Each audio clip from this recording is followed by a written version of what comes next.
Olá pessoal, tudo bem? Bem-vindos a mais uma análise. Hoje, a gente vai mergulhar de cabeça em um dos capítulos mais densos e, sem dúvida, mais influentes de toda a teologia, Romanos capítulo 1. Vamos juntos desvendar essas ideias complexas sobre justiça, responsabilidade e como o próprio mundo ao nosso redor parece dar um testemunho silencioso. E para a gente começar, vamos pensar juntos nessa pergunta. Será que a ordem que a gente vê na natureza, a complexidade, a beleza, será que tudo isso aponta para algo que vai além do que os nossos olhos podem ver? Porque é exatamente esse o ponto de partida do argumento que a gente vai explorar hoje.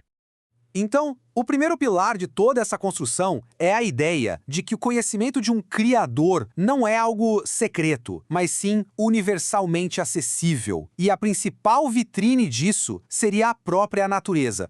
O nome técnico para isso, na teologia, é revelação geral. Mas o que isso quer dizer na prática? A ideia é que certas evidências sobre a existência e o poder de Deus estão, de certa forma, embutidas na realidade que nos cerca. Isso é diferente do que se chama de revelação especial, que seria algo mais direto, como as Escrituras, por exemplo. A revelação geral é aquilo que estaria disponível para qualquer um em qualquer lugar, simplesmente ao observar o mundo.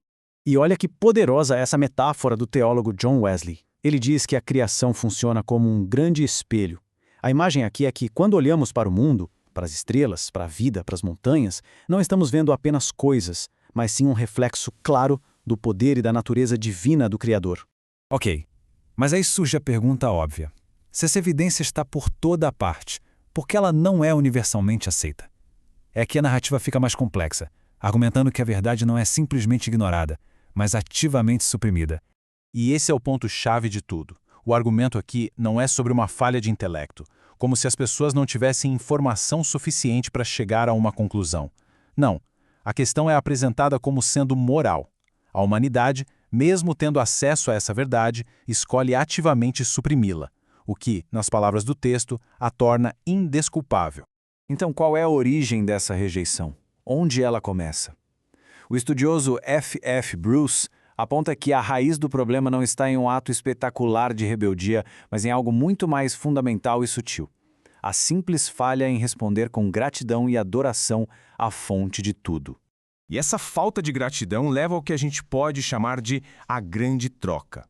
A glória do Criador, que é eterno e invisível, é trocada pela adoração da criatura, ou seja, de coisas mortais, visíveis, que foram criadas.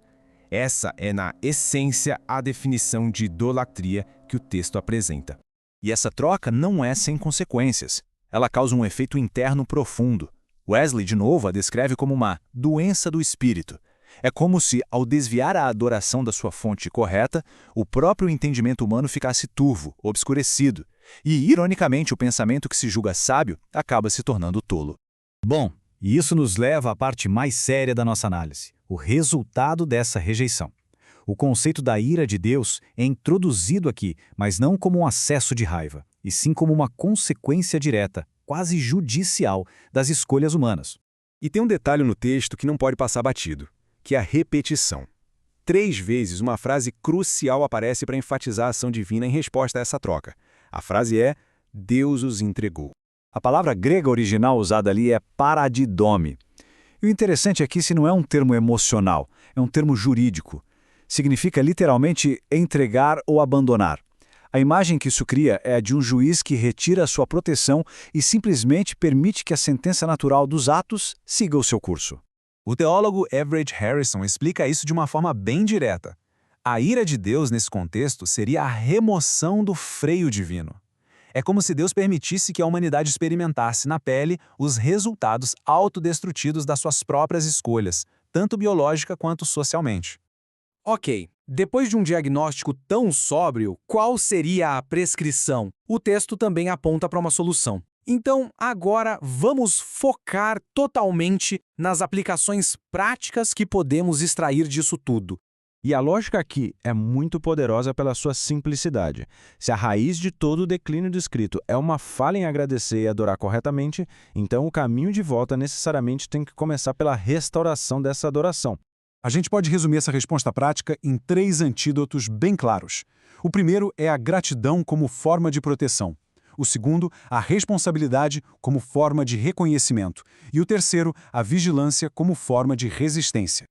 primeiro passo é cultivar ativamente a gratidão.